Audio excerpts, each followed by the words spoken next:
새벽기도에 오신 샘물의 성도님들을 주님의 이름으로 환영합니다. 다 함께 9월의 샘물의 기도로 하나님께 기도 드리시겠습니다. 마음과 샘물의 기도를 하나님께 드립니다. 먼저 우리의 믿음을 고백합니다. 예수께서 한 곳에서 기도하시고 마치심에 제자 중 하나가 여짜오되 주여 요한이 자기 제자들에게 기도를 가르친 것과 같이 우리에게도 가르쳐 주옵소서. 아멘. 하나님, 우리가 기도하는 자녀 되게 하옵소서. 중요한 결정의 순간에도 일상의 갈림길의 상황에서도 먼저 하나님께 무릎 꿇는 자녀 되게 하옵소서. 우리의 모든 기도와 간구를 들으시는 하나님 아버지, 하나님을 기쁘시게 하는 기도의 삶으로 오늘을 살게 하옵소서. 교회 예배를 위해 기도합니다. 아버지께서는 모든 충만으로 예수 안에 거하게 하시고 아멘. 우리를 만물 가운데 은혜로 충만케 하신 하나님, 날마다 교회를 믿음 위에 굳건히 세우시고 하나님의 은혜와 사랑으로 충만하게 하옵소서. 하나님께 영광과 찬송을 올려드리며 나의 삶을 온전히 내어드리는 믿음의 자녀 되게 하옵소서. 목장과 가정을 위해 기도합니다. 그러므로 너희가 그리스도 예수를 주로 받았으니 그 안에서 행하되 그 안에 뿌리를 박으며 세움을 받아 교훈을 받은 대로 믿음에 굳게 서서 감사함을 넘치게 하라. 아멘. 하나님, 우리가 믿음에 굳게 서서 서로를 사랑하고 섬기는 목장 되게 하옵소서. 모일 때마다 기쁨과 감사가 가득하며 축복과 기도로 서로를 든든히 세우는 목장 되게 하옵소서. 믿음의 가정마다 복음 안에 굳게 서게 하시고 그 믿음이 다음 세대로 아름답게 이어지게 하옵소서. 한국교회와 다음 세대를 위해 기도합니다. 내가 교회에 일꾼된 것은 하나님이 너희를 위하여 내게 주신 직분을 따라 하나님의 말씀을 이루려 함이라. 아멘. 우리의 소망 되시는 주님, 그 영광의 빛을 비추는 한국교회 되게 하옵소서. 복음을 전파하며 가르치게 하시고 우리의 다음 세대가 그리스도 안에서 완전한 자로 세워져감을 경험케 하옵소서. 복음 안에서 상황이 흔들리지 않는 참된 만족을 누리게 하시고 복음의 능력과 감격을 깊이 경험하는 세대가 되게 하옵소서. 우리 가운데 역사하셔서 은혜 위에 은혜를 더하시는 예수님의 이름으로 기도드립니다. 아멘. 오늘 여러분과 저에게 주신 하나님 말씀은 여호수아 16장 1절에서 10절의 말씀입니다. 요셉 자손이 제비 뽑은 것은 여리고샘 동쪽 곧 여리고 곁 요단으로부터 광야로 들어가 여리고로부터 베델 산지로 올라가고 베델에서부터 루스로 나아가 아렉 족속의 경계를 지나 아다로스에 이르고 서쪽으로 내려가서 야블레 족속의 경계와 아래 베토론과 게세레까지 이르고 그 끝은 바다라. 요셉의 자손 므낫세와 에브라임이 그들의 기업을 받았더라. 에브라임 자손이 그들의 가족대로 받은 지역은 이러하니라. 그들의 기업의 경계는 동쪽으로 아다롯 앗달에서 윗 베트론에 이르고 또 서쪽으로 나아가 북쪽 믹무다에 이르고 동쪽으로 돌아 다하나 실로에 이르러 야노아 동쪽을 지나고 야노에서부터 아다롯과 나아라로 내려가 여리고를 만나서 요단으로 나아가고 또 답보에서부터 서쪽으로 지나서 가나신에 이르나니 그 끝은 바다라. 에브라임 자손의 지파가 그들의 가족대로 받은 기업이 이러하였고 그 외의 므낫세 자손의 기업 중에서 에브라임 자손을 위하여 구분한 모든 성읍과 그 마을들도 있었더라. 그들이 게셀에 거주하는 가나안 족속을 쫓아내지 아니하였으므로 가나안 족속이 오늘까지 에브라임 가운데 거주하며 노역하는 종이 되니라. 아멘. 여호수아 16장 1절에서 10절의 말씀을 가지고 은혜에 걸맞는 삶이라는 제목으로 여러분에게 하나님 말씀 전하도록 하겠습니다. 광야 40년의 고난의 시간을 지나 가나안 땅에 입성한 이스라엘은 땅을 분배받습니다. 오늘 본문은 요셉 족속이 분배받은 땅에 관한 말씀입니다. 그런데 현재 이스라엘이 분배받고 있는 가나안 땅은 본래 이스라엘의 것이 아닙니다. 하나님께서 은혜의 언약을 성취하고 계신 것입니다. 하나님의 은혜로 그 땅 가운데서 살아갈 수 있게 된 것입니다. 그런데 이스라엘 백성이나 우리나 하나님의 은혜를 은혜로 알지 못하고 종종 망각할 때가 있습니다. 땅을 분배받은 이스라엘이나 오늘을 살아가는 우리나 모두 하나님의 은혜로 살아가고 있지만 그 은혜를 은혜로 인식하지 못할 때가 있습니다. 그러면 그 은혜를 은혜로 알고 살아가기 위해서는 어떻게 해야 할까요? 그 은혜에 걸맞는 삶은 어떤 삶일까요? 오늘 본문 말씀을 통해 샘물의 성도가 은혜에 걸맞는 삶을 살아가시길 소망하며 하나님 말씀 전하겠습니다. 은혜에 걸맞는 삶은 어떤 삶일까요? 첫 번째로는 내 생각을 내려놓는 삶입니다. 남의 떡이 커 보인다는 말이 있습니다. 공평하게 나누는 과정, 그 과정을 다 보고 나서도 내 몫을 받아들고 나면은 다른 사람이 받아든 것을 확인합니다. 저만 그런가요? 무엇인가 공평하게 나눈다고 온갖 방법을 다 써보지만 받는 사람들은 늘 불만을 가지고 불평하기 마련입니다. 그런데 오늘 본문에서 이스라엘의 땅 분배는 공평하고 균등하게 나눈다는 그 사람들의 생각을 내려놓고 하나님의 뜻을 물으며 제비를 뽑습니다. 오늘 본문 1절의 말씀입니다. 요셉 자손이 제비 뽑은 것은 여리고샘 동쪽 곧 여리고 곁 요단으로부터 광야로 들어가 여리고로부터 베델 산지로 올라가고, 각 지파의 초미의 관심사는 땅은 얼마나 분배받는 것인지, 땅은 얼마나 많이 차지하는 것입니다. 그런데 그 초미의 관심사를 제비뽑기 방식을 통해 결정합니다. 이것은 인간의 자의적인 결정이 아니라 하나님의 계획하시며 뜻 안에서 살아가겠다는 결단의 표현이며 믿음의 고백입니다. 현재 우리 사고 속에는 제비뽑기는 불합리하고 우연 같지만 당시 그 시대에는 하나님의 뜻을 발견하는 주요한 도구로 제비뽑기를 사용했습니다.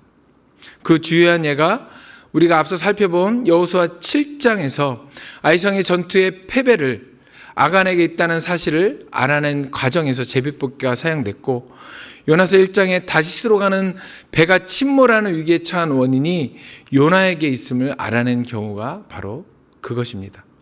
신약에도 가룟 유다를 대신해서 또 다른 사도를 뽑을 때 제비뽑기를 사용했습니다. 그런데 이 제비뽑기는 어떻게 뽑히느냐의 중요성보다는 내 생각보다 크고 위대하신 하나님의 뜻과 계획에 따르겠다는 그런 결단에 방점이 있습니다. 잠언 16장 33절의 말씀입니다. 제비는 사람이 뽑으나 모든 일을 작정하기는 하나님께 있느니라. 모든 것이 하나님의 계획하심과 뜻 안에 있음을 인정하는 것, 그것이 바로 제비뽑기입니다. 그래서 오늘 우리에게 제비뽑기는 더 이상 필요가 없습니다. 왜냐하면 하나님께서 우리에게 주신 살아있는 하나님의 말씀이 있기 때문입니다. 그래서 우리는 매일 그 말씀 앞에서 나의 생각과 의지를 내려놓고 하나님의 계획하심과 뜻에 따르겠다는 결단을 끊임없이 해야 하는 것입니다. 이 결단의 시간이 멈추는 그 순간 아이성의 패배가 요나 같은 불순종의 생각들이 끊임없이 쉼없이 솟구칠 것이기 때문입니다. 하나님의 말씀 앞에 나의 생각과 계획을 내려놓고 말씀의 삶을 쫓아 그 은혜에 걸맞는 삶을 살아가시는 성도 되시길 예수님의 이름으로 축복합니다. 은혜에 걸맞는 삶은 어떤 삶일까요? 두 번째로는 끝까지 순종하는 삶입니다. 깨진 유리창 이론이라는 게 있습니다. 미국의 범죄 심리학자가 발표한 사회 무질서에 관한 이론입니다.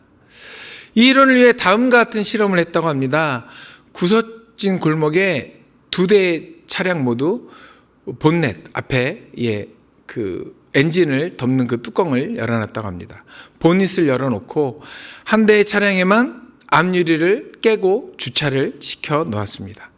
그리고 두 차량을 일주일 동안 관찰했습니다. 결과는 본닛만 열어둔 차량은 일주일 전과 동일한 모습이었지만 앞유리창이 깨진 그 차량은 거의 폐차 직전까지 심하게 파손된 결과를 보였다고 합니다. 이를 토대로 깨진 유리창 하나를 방치해두면 그 지점을 중심으로 범죄가 이렇게 확산된다는, 범죄의 확산이 시작된다는 이론을 만들었다고 합니다.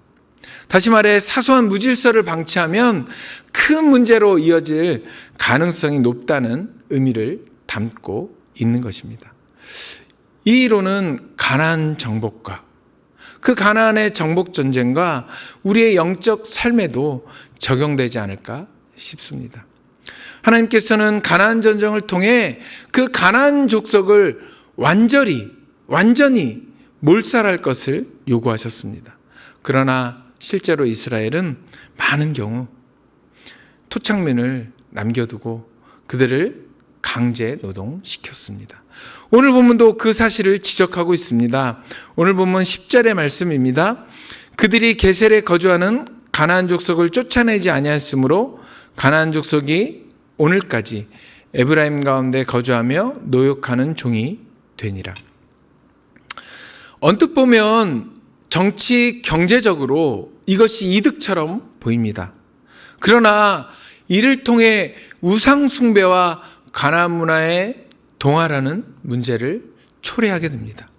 그 결과 이스라엘은 가나안의 우상과 혼합되어 결국 멸망의 길을 걷습니다. 작은 틈, 깨진 유리창은 결국 멸망의 길로 스스로 걸어 들어가는 결과를 낳았습니다. 오늘 보면 여호수아 16장은 땅의 경계를 세밀하게 기록하고 있지만 그 땅은 작은 틈을 허용한 인간의 불순종으로 인해 불완전하게 유지되고 그리고 결국엔 남김없이 사라지고 말았습니다. 하나님의 말씀의 불순종은 단순히 군사적인 실패일 뿐만 아니라 믿음에 대한 실패이며 종국에는 모든 것을 잃게 되는 결과를 초래합니다. 그래서 순종이라고 할 때 그것은 온전한 순종밖에 없습니다. 쉽게 말해 99%의 순종은 순종이 아니라 불순종과 마찬가지인 것입니다. 사탄은 그 단 1%의 그 깨진 틈을 집요하게 비집고 들어와 우리를 조금씩 지배하다가 결국 그 99%까지 차지하여 우리를 죄의 종으로 만들고 맙니다. 로마서 6장 16절의 말씀입니다. 너희 자신을 종으로 내주어 누구에게 순종하든지 그 순종함을 받은 자의 종이 되는 줄을 너희가 알지 못하느냐. 혹은 죄의 종으로 사망에 이르고 혹은 순종의 종으로 의에 이르느니라. 불순종은 죄를 낳고 그 죄는 사망에 이르게 됩니다. 그래서 순종은 100%입니다. 온전한 순종, 끝까지 순종하는 삶으로 믿음의 영토를 굳게 지키셔서 은혜에 걸맞는 삶을 살아가시는 샘물 성도 되시길 예수님의 이름으로 축복합니다. 은혜에 걸맞는 삶은 어떤 삶일까요? 마지막 세 번째입니다. 은혜에 걸맞는 삶은 은혜를 은혜로 아는 삶입니다. 오늘 본문 5절의 말씀입니다. 에브라임 자손이 그들의 가족대로 받은 기업은 이러하니라. 그들의 기업의 경계는 동쪽으로 아달에서 윗 베테론에 이르고. 오늘 본문 지금 읽은 5절과 또 8절에는 그들의 가족대로 받은 기업이라는 표현을 반복합니다. 이는 땅의 소유권은 인간의 힘이 아니라 하나님의 은혜로운 분배에 있음을 상기시키는 것입니다. 또한 오늘 본문은 하나님께서 야곱과 맺은 은혜의 언약을 야곱이 선언한 그 축복에 맞춰 고스란히 이행하심을 보여줍니다. 창세기 48장을 통해서 야곱은 요셉이 낳은 두 아들 므낫세와 에브라임을 자신의 아들처럼 여기며 그들에게 유산을 받게 하겠다고 선언했습니다. 그 축복된 그 선언을 오늘 하나님께서 이행하고 계시는 것입니다. 이 축복대로, 그 야곱이 선언한 축복대로 땅이 분배되고 있습니다. 더욱이 에브라임은 장자가 아님에도 불구하고 가나안 땅의 그 중앙을 차지합니다. 뿐만 아닙니다. 이스라엘의 성막이 오랫동안 실로에 있었는데 그 실로가 지금 에브라임이 분배된 땅에, 에브라임이 분배받은 땅에 위치해 있습니다. 이는 에브라임 땅이 단지 이스라엘의 중심일 뿐만 아니라 종교적 중심지와도 밀접한 연관을 갖고 있다는, 밀접히 연관됨을 의미합니다. 실로와 베델, 그리고 가나안 땅의 중앙을 가로질러 지중해 연안까지 연결되는 그 광활한 영토, 하나님께서 에브라임 족속을 얼마나 사랑하고 계시는지를 가늠할 수 있습니다. 하지만 에브라임은 이 은혜가 얼마나 큰지 가늠하지도 못한 채 이스라엘의 역사 가운데 그 은혜에 걸맞는 모습을 보여주지 못했습니다. 은혜로 알지 못하고 점점 반역과 불순종의 길을 갑니다. 그러나 그러함에도 불구하고 하나님은 그들을 끝까지 사랑하시고 그들에게 은혜를 베푸십니다. 호세아 11장 8절의 말씀입니다. 에브라임이여 내가 어찌 너를 놓겠느냐, 이스라엘이여 내가 어찌 너를 버리겠느냐, 내가 어찌 너를 아두마같이 놓겠느냐, 어찌 너를 스보임같이 두겠느냐, 내 마음이 내 속에서 돌이켜 나의 국률이 온전히 불붙듯 하도다. 에브라임의 반역에도 불구하고 끝까지 그들을 놓지 않으셨던 하나님께서는 우리에게도 동일한 은혜를 베풀고 계십니다. 그러나 에브라임처럼 우리도 은혜를 은혜로 알지 못하고 현재 우리 삶 앞에 펼쳐져 있는 하나님의 은혜를 망각할 때가 종종 있습니다. 그리고 매번 시간이 많이 지난 뒤에 그때를 돌아보며 그게 하나님의 은혜였구나를 깨달을 때가 있습니다. 그런데 현재 누리고 있는 지금의 이 삶이 하나님의 은혜이며 가장 큰 은혜를 지금 누리고 있다는 사실을 기억하시기 바랍니다. 그리고 무엇보다 예수 그리스도의 구원의 은혜 가운데 사는 지금이 가장 복되고 큰 은혜가 아니겠습니까? 그 은혜를 은혜로 알고 감사하며 은혜에 걸맞는 삶 가운데 늘 거하시는 샘물 성도 되시길 예수님의 이름으로 축복합니다. 말씀을 읽겠습니다. 오늘은 이 찬양 가사로 말씀을 맺을까 합니다. 은혜라는 찬양입니다. 내가 누려왔던 모든 것들이, 내가 지나왔던 모든 시간이, 내가 걸어왔던 모든 순간이 당연한 것 아니라 은혜였어. 내가 이 땅에 태어나 사는 것, 어린아이 시절과 지금까지 숨을 쉬며 살며 꿈을 꾸는 삶, 당연한 것 아니라 은혜였어. 내가 하나님의 자녀로 살며 오늘 찬양하고 예배하는 삶, 복음을 전할 수 있는 축복이 당연한 것 아니라 은혜였어. 모든 것이 은혜, 한없는 은혜입니다. 우리의 삶에 당연한 건 하나도 없습니다. 모든 것이 그저 은혜일 뿐입니다. 이 은혜 안에 거하며 이 은혜를 은혜로 알고 사는 샘물 성도 되시길 예수 그리스도의 이름으로 축원합니다. 아멘. 함께 기도하시겠습니다. 두 가지 기도 제목 드리겠습니다. 하나님께서 오늘도 우리에게 은혜를 주십니다. 그 은혜에 감사하며 말씀 앞에서 나를 돌아보며 말씀대로, 그 은혜의 말씀대로 살아갈 힘을 주시도록 하나님 앞에 간구하는 기도를 하겠습니다. 모든 일에 내 생각이 앞설 때가 많습니다. 말씀을 통해 하나님의 계획하심과 뜻을 구하며 내 생각보다는 하나님이 원하시는 것에 귀를 기울이며 살겠다는 결심의 기도를 하나님께 드리시겠습니다. 그리고 각자 가지고 오신 기도 제목 가지고 기도하시고 자유롭게 돌아가시면 되겠습니다. 함께 기도하시겠습니다.